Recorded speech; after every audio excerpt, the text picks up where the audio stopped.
Leanne has reluctantly decided to join me for a trip to Prudhoe Bay. So Dawn and Glenn are going, but Leanne and I are going. So it's going to be about 400 and some miles. 500.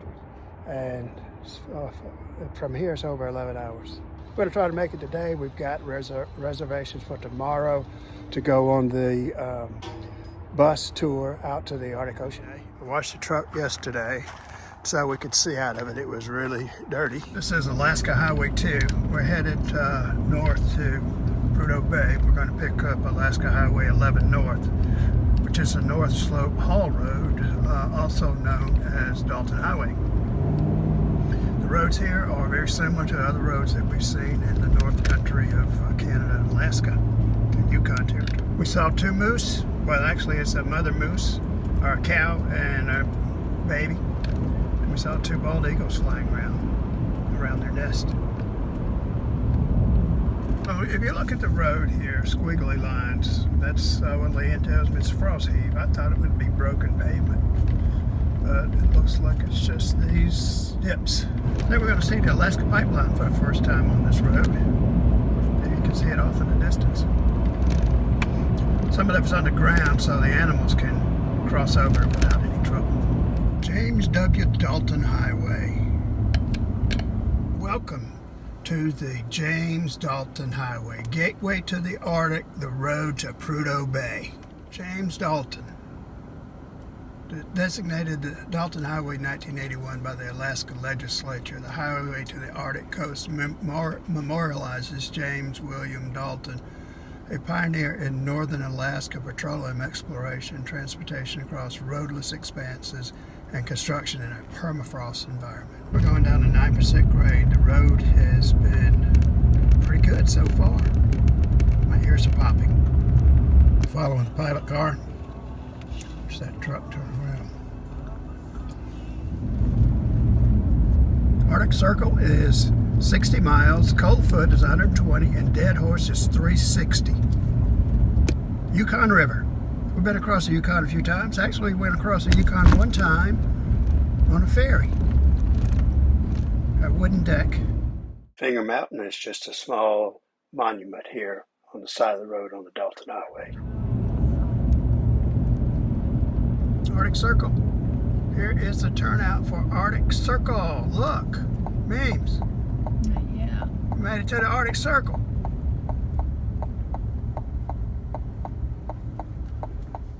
So here it is, 1:20, and we're at the Arctic Circle. Got to get our picture in front of that, right? Okay.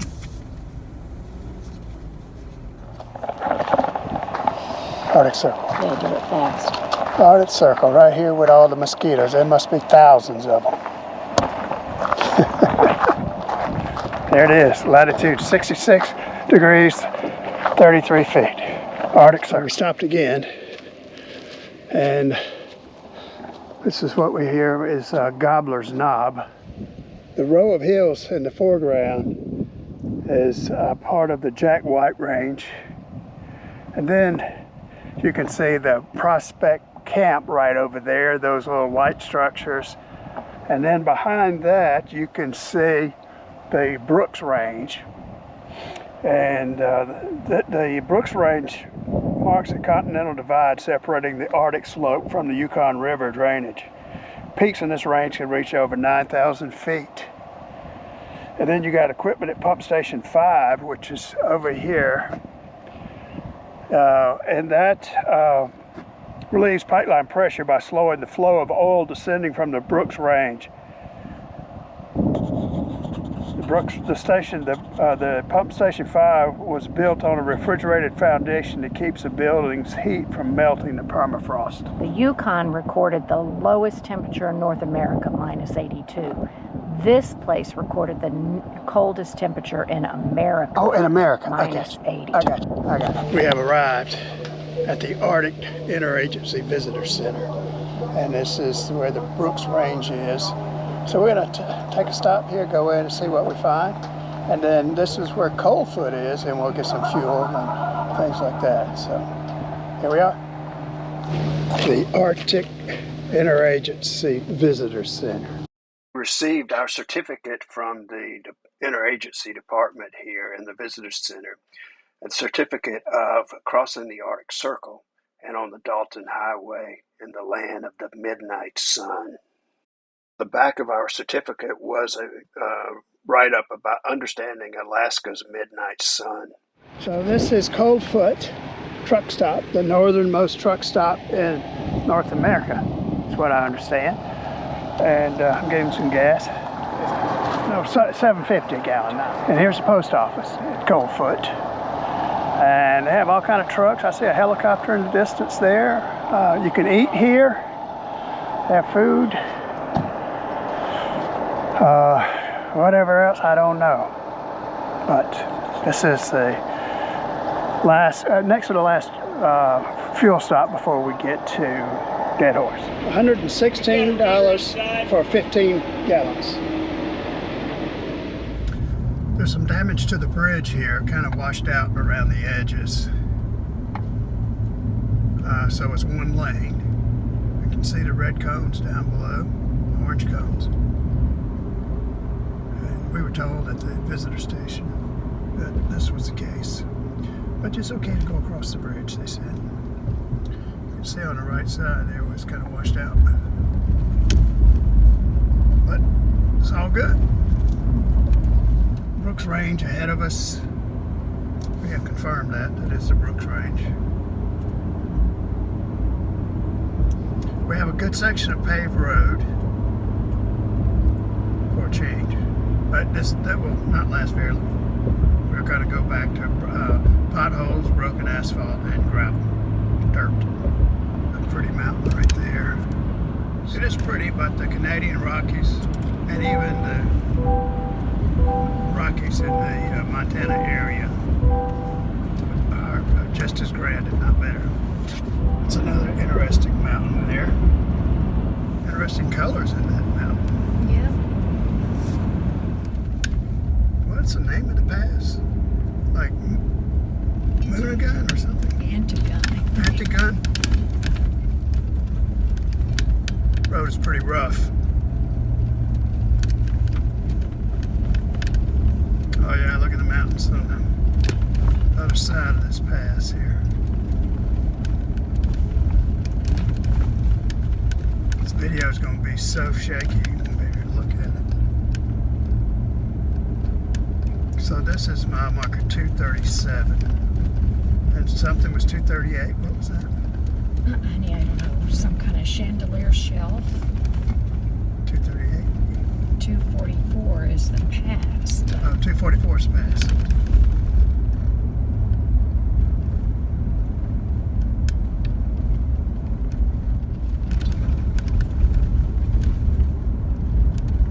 This road's in rough condition. Speed limit's 50, I'm going 31, and we barely can stand it inside the car.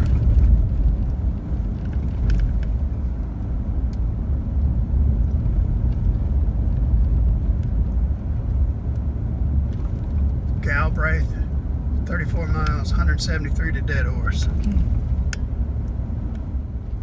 You see the pipeline there? The right-hand side.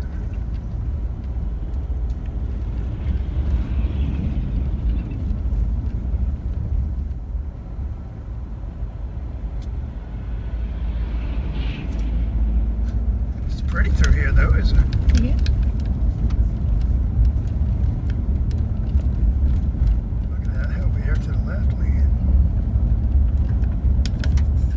Looking out over the mountains as we go up this pass road, you can see. And you can see ahead what we're about to go through.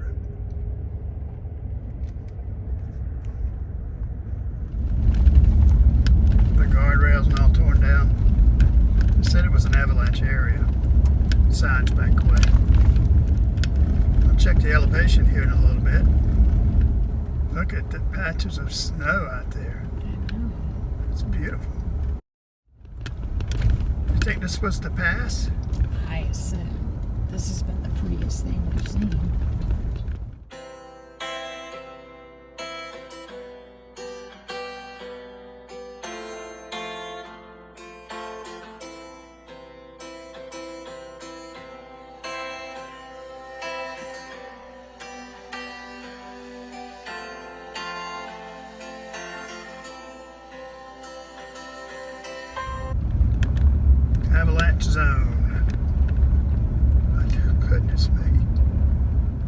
This kind of looks like that slope we went down on that Athabasca Glacier. Remember on that machine that took us out there? It's the Gun River 1. And look at the ice out there still. We have a rainbow. It's going away. Look at the difference in the landscape. It's just a prairie, light area. It's not flat, but open area, no trees, no rocks. Look at the pipeline. And I look at the clouds in the sky. We saw a herd of musk ox, but they were too far away, so we really couldn't get good pictures of them. But what comes up next is incredible.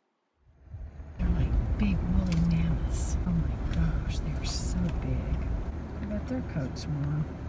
Look at him rubbing himself in the bushes.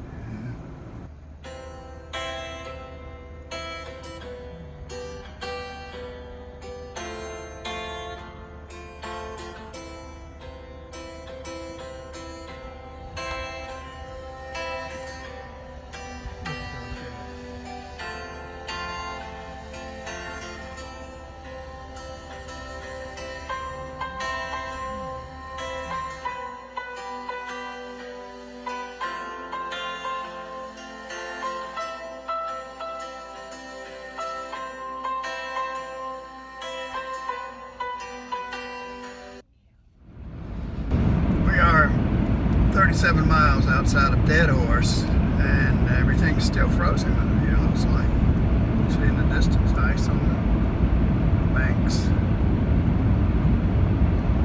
It went from 64 degrees down to 44 right now. It's cooled off considerably. This may be your frozen tundra that you're looking for. Yeah, it might be. Coming into Deadhorse, and you can see this is a heavily industrialized town. We thought we were going to just sleep in the truck on the side of the road here, but it was so uncomfortable we decided to go into a camp. We stayed at the Deadhorse Camp, and you'll see those are very modest accommodations at best. But it was a bed, it was a place to stretch out and be comfortable and warm. This is what our room looks like. It's modest, but a place to stretch out and better than a truck. This is our bathroom in the hotel at the camp. And these are the toilets and the showers. Like being in the military. Leanne says like being in the college dorm. But this is what the bathroom looks like in this hotel. It's a camp, it's not a hotel. We're in room 41. You have to take your shoes off. You can't wear your shoes inside here, which makes sense. They got these little booties you put over your top of your shoes. But I just took my sandals off. And this is our bedroom. Leanne slept here with her head against this wall looking out. We saw a fox last night, and that was my bed. Here is our visitor from last night. He was happy to play around in this pipe, running around, checking things out, in and out, up and down. Quite an interesting character.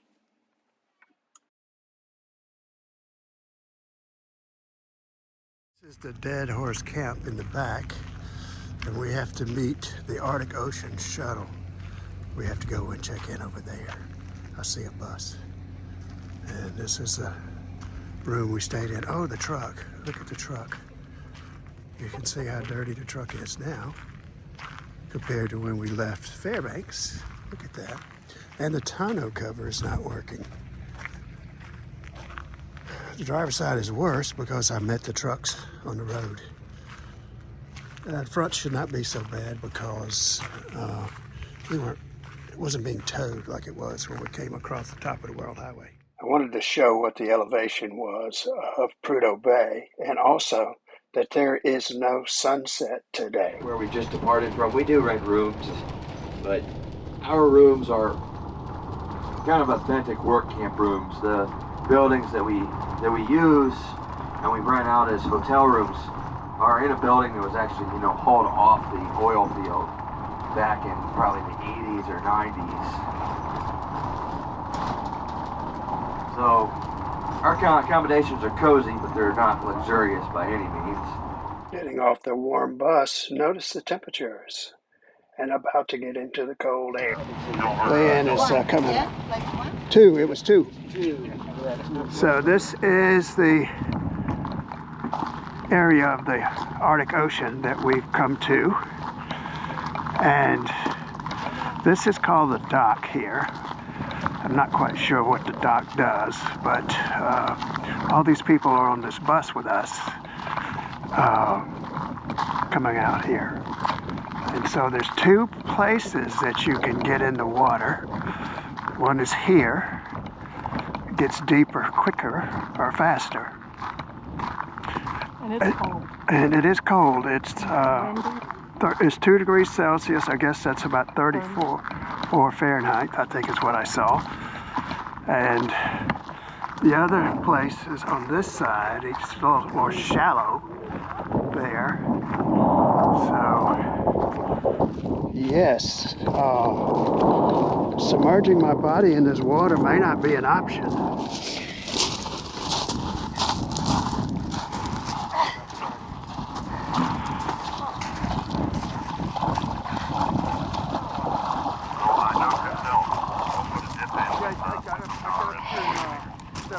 Yes, I lose my sandals.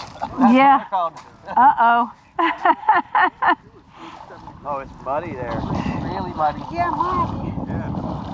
Oh yeah. That's cold. These are frozen. Went back, got my proper winter clothes on, and my feet were red by the time I got to the bus. And yeah, so yeah, enjoyed coming here. I'm somewhat disappointed in the fact that I thought it would be more pristine, and it's not. So the sand here is brown. We do have sand dunes here, but they're brown. Yeah, but it was worth coming in. The tour through the oil field was excellent, yeah. But it is informative. Yeah, we got a great guide.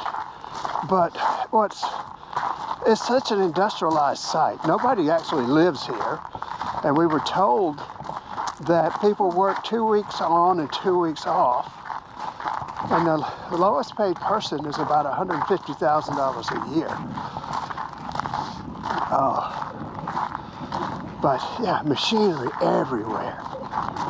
Pipes, cranes, tractors, you name it. Just billions of dollars of investment in machinery. So, yeah. Oil town. It is definitely an oil town. And well, it's not even considered a town. Yeah, it's not a town. So the Census Bureau gave them 0 residents. No one's really allowed to live here full time. So this place is amazing. It's a one of a kind, I would say, certainly in America. So we've been to the northernmost point of the United States, I guess even the northwesternmost point, and the southeastern most point. And the northeastern. And the northeastern. So. And probably the southwest, because we were in California. Oh, we got Hawaii. But that's not the contiguous states. Well, Alaska's not either. Well, true. That's just the tundra of this area. It's a permafrost layer below, and That's why the water is standing here most of the time. These are sand dunes. It's sand here is kind of brown, but sand dunes nonetheless. Yeah, natural gas. There's no natural gas pipeline here, right? It's been a project proposed for years. The state of Alaska has a lot of interest in it because it'll create a lot of jobs. Be a whole nother pipeline era, pretty much. But there's been no oil companies found it financially viable yet. Maybe when enough of this oil is depleted, they'll switch to a model of natural gas. Right now, most of the natural gas is being re-injected into the wells for gas lift, which just furthermore increases that geological pressure. The oil continues to seep to the surface and doesn't have to be pumped. All the power up here as well is generated from natural gas, and some of it is the right type of natural gas to be super cold liquefied and then shipped down to Fairbanks, where it feeds the Fairbanks natural gas market. West Texas Oil has beat out the production of Prudhoe Bay recently. West Texas is also, they're doing a lot of fracking down there, and so far, fracking has not begun up here. Fracking occurs where you have the oil reservoir that is porous and containing the oil, but that porosity does not feature permeability, which means that the pores aren't connected to each other. The oil's not going to seep out of the rock. It's just stuck in those pores pretty much. And when that occurs, hydraulic fracturing goes down in the well and just blasts that apart with water or some other type of hydraulic substance, and just blast that rock to bits. So that's why it's associated with seismic disruptions and possibly more earthquakes.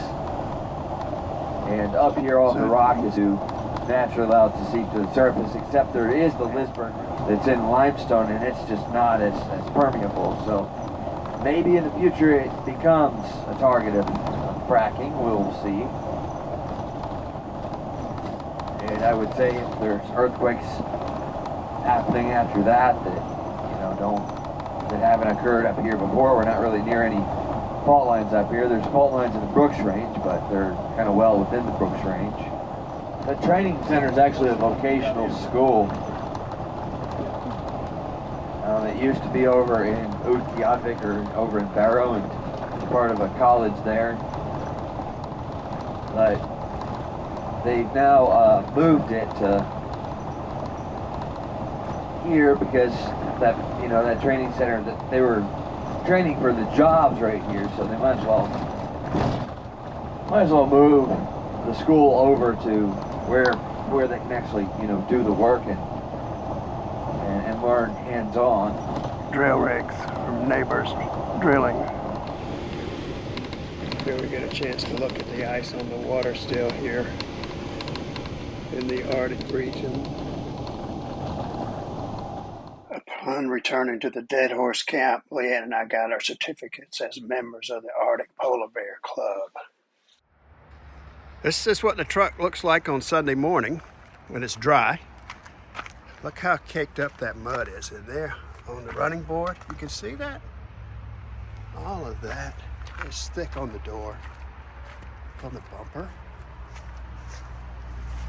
the back. Look how caked up that is. Not so much up there, just down the side where we're running down the road on the Dalton Highway. Front's got a few bugs on it. And this side, this is the worst side because we're meeting traffic. And look at that. It's like snow built up in there. But it's all mud from the Dalton Highway. I went to the Dalton Highway and survived it inside of the truck. Can you see that? Everything is dusty. Look at that, how thick it is. I'm rested today. We drove 24 hours. We're in 30 6 hours, 1,000 miles. All to put my feet in the Arctic Ocean and cross the Arctic Circle.